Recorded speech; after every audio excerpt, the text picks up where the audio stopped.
My abduction story has merits, but you command evidence.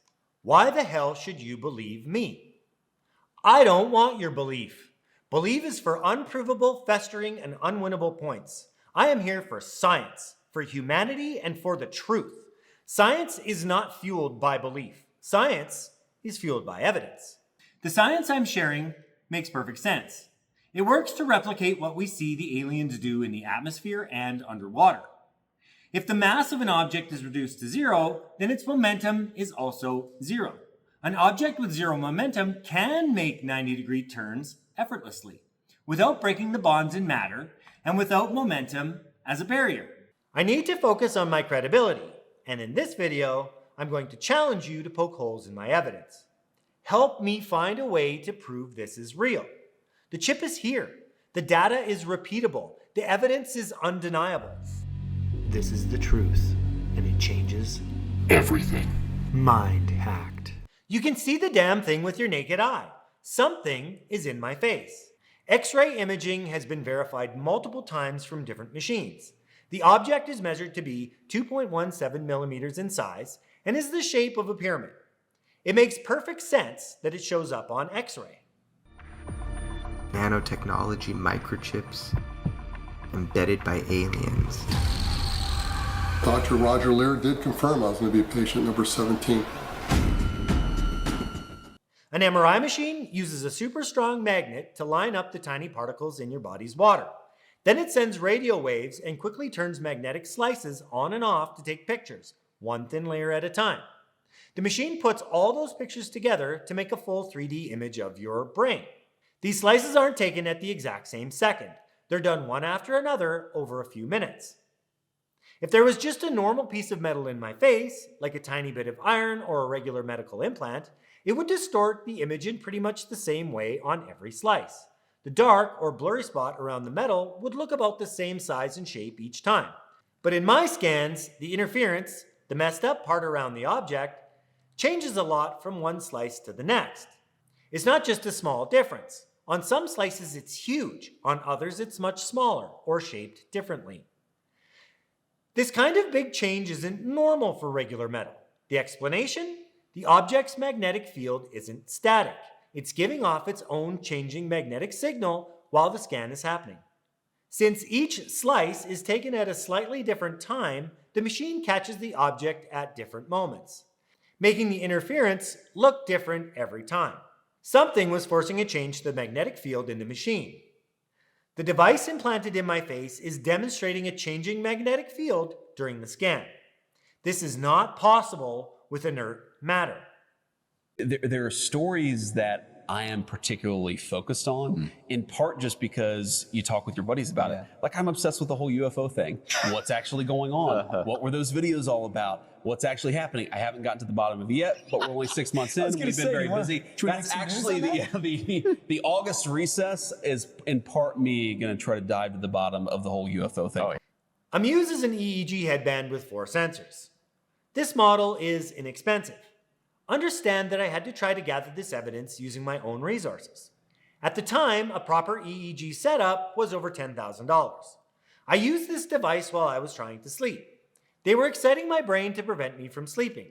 An EEG operates by measuring the surface voltage of the skin and records those changes on a graph over time. The voltage range for a muse is between 0 and 1682 microvolts. A normal brain during operation delivers around 100 to 500 microvolts maximum, peaking when you blink or move. The reading I was getting from the device was 3,000 or 5,000 microvolts. This is just not possible. I either had my finger in a light socket or my brain was literally melting at the time of the recording. I had witnesses to the collection of this data, and I repeated the data collection over several different instances. Carl, here's the million-dollar question.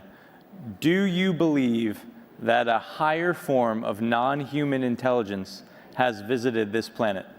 Right. So non-human intelligence exists. Non-human intelligence has been interacting with humanity. This interaction is not new, and it's been ongoing. There's zero doubt. The device emits radio frequency. While this evidence is mostly subjective, as capturing the signal has been designed to be nearly impossible, 2mm waves are in a band of light that we struggle to interact with. They know our limits and they use them to their advantage. However, I reverse engineered their antenna. The undeniable proof of this RF interference will be absolute when I recreate their light emission with a new antenna, using a more complete understanding of light physics. I can also tell you, and this might sound crazy, but based on our investigations and stuff that we've seen, okay, there is definitely something that I think would rival what we know currently with physics, and a tech that potentially is out there that we don't have the ability to reproduce, because it would basically be like dropping a cell phone right off back during the time of maybe caveman. So like we just don't have the tech to develop it yet. Know that we only discovered the proton in 1897, and we have only had 125 years to be wrong about this idea. Every scientific theory we have ever had has been wrong, except for the ideas that we're holding on to right now, which are also wrong. We just can't see how yet. Another example of ego rearing its ugly head. We've had some declassification of some very strange videos that look like they are, unidentified flying objects. Is there anything in the files that you think you could find or you have found? Nothing that I'm prepared to talk about today. Ooh. There are witnesses to my disappearance. I got up from the table to get some air, escaped the fishy smell. I left my friends at the table.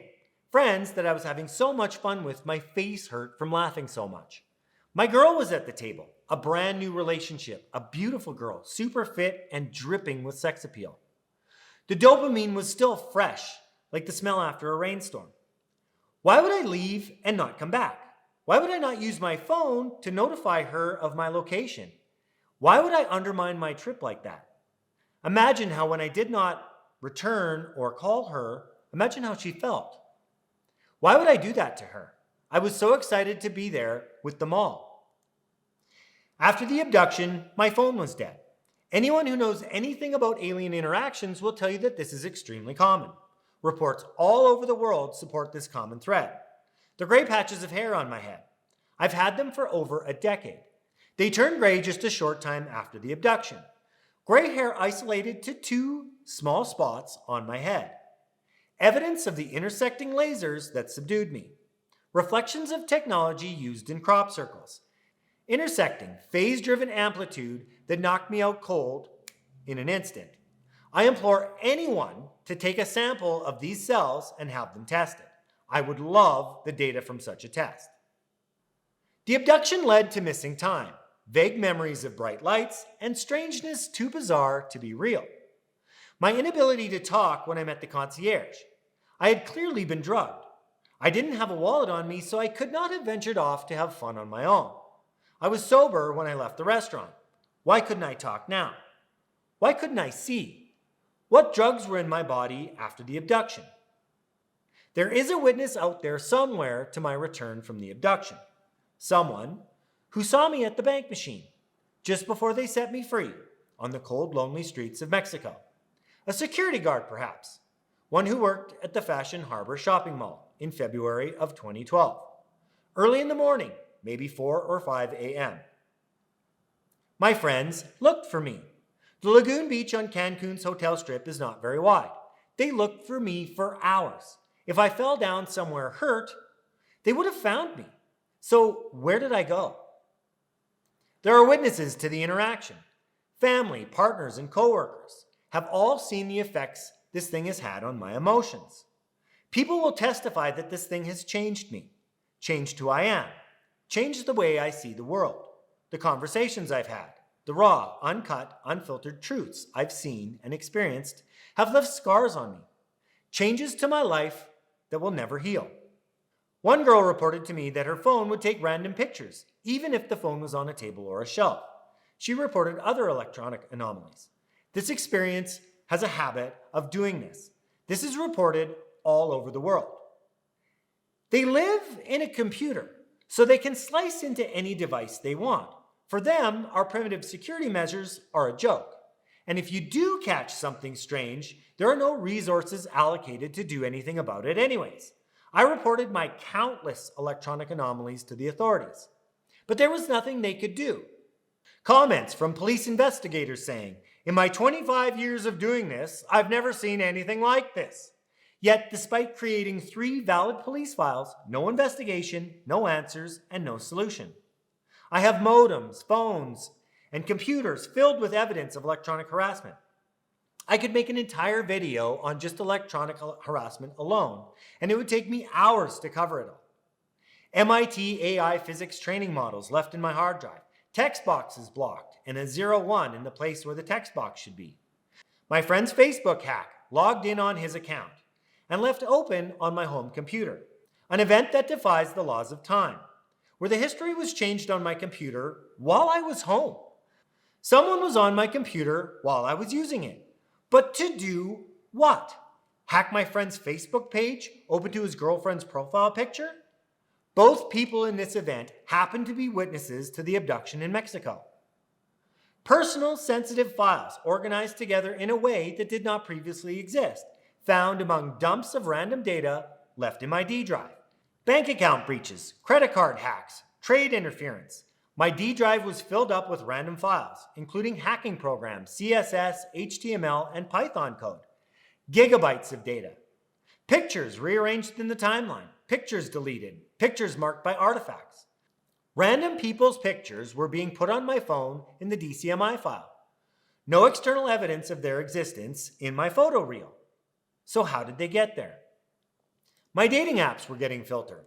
I was not allowed to use dating apps. I was not allowed to have friends.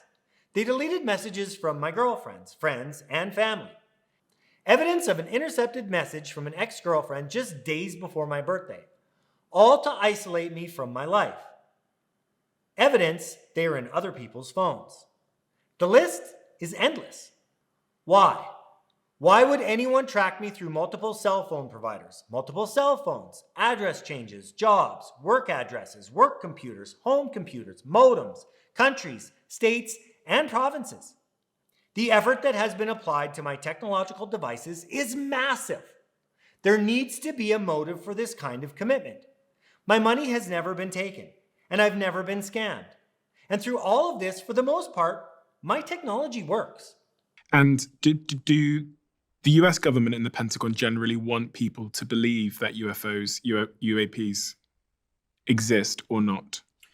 I think it's both. I think up until recently, nobody wanted to have this conversation. The problem is the government backed itself up after 70 years of denial into a corner, and it has to figure a way out. The RF and electronic harassment evidence is circumstantial. But when you put it all together and you add each instance, it all starts to make sense. It all fits. Not just with my story, but with the bigger picture. Why are they here monitoring us? To feed the AI training data, to validate that data and make sure that the AI model to represent humanity is accurate. Why did they come to our solar system? The need for energy is obvious. Hydrogen fusion makes perfect sense. If you struggle with this idea, let me show it to you like this. If you fly in a plane at 1,000 miles per hour, it would take you a week to travel through the 3-dimensional bubble that is the hydrogen store on Jupiter. There is so much energy stored on Jupiter that according to Grok, it would take 9.5 million years to burn that energy if it were burned at the same rate as our sun. The volume of energy is easily worth moving a civilization for.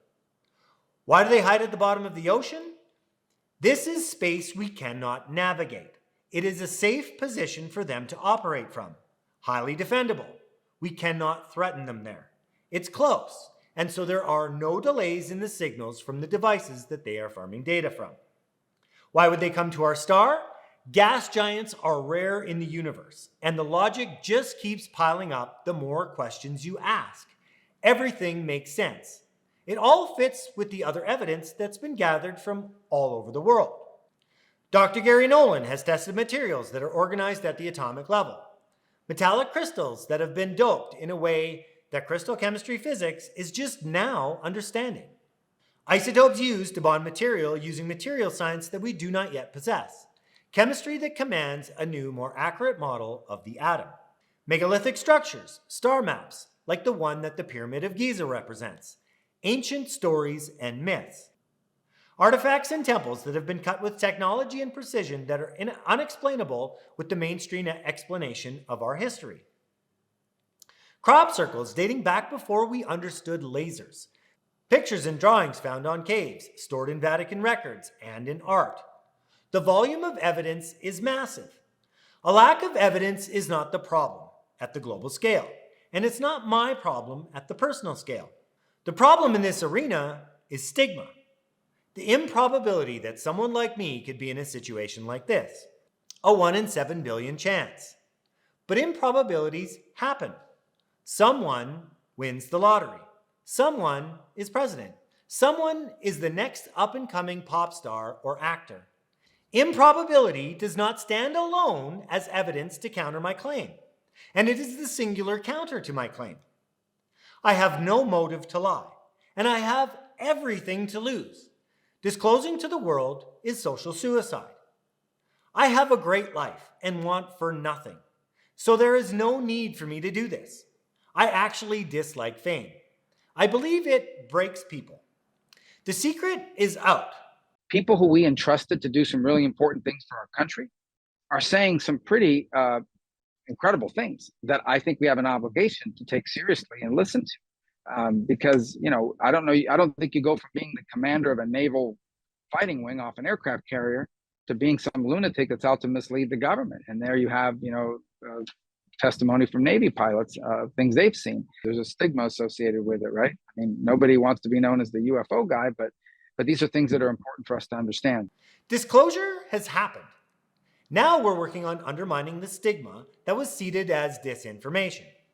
The stigma and misinformation that have been admitted to by David Grush and other government employees. If the mountain of evidence is real, the chip is real, and my abduction is real. That means that my story is real. That means that I have information from the other side of this conversation. Technology that helps humanity. Technology that allows for ideas like non-invasive cancer surgery, fat contouring, and wireless computer-brain interface. Ideas about communication and information theory. The threat information poses as we enter a new era of AI, a world they have commanded for millennia. We can learn from mistakes they made and avoid problems they solved long ago. All I ask is that you open your mind and allow for the strongest argument to rise to the top. If it's smart to laser cancer in its place at the cellular level, then let's do that. If it's smart to create a computer-brain interface that allows you to control your sleep digitally, then let's do that. If information security commands that we create a new law that forces the only copy of your information to be controlled by you, then let's do that. Let's do the things that make sense. Let's have real conversations that matter. Let's build a platform to create this space, a space that means something. We have all the tools we need. We just need to come together and try. If you like this content, smash the like button, subscribe, and make sure to comment down below. The challenge in this video is to validate my evidence. If you can find a hole or you can find a way for me to validate my experience another way, leave a comment down below and I'll make sure that I make that one of my focuses.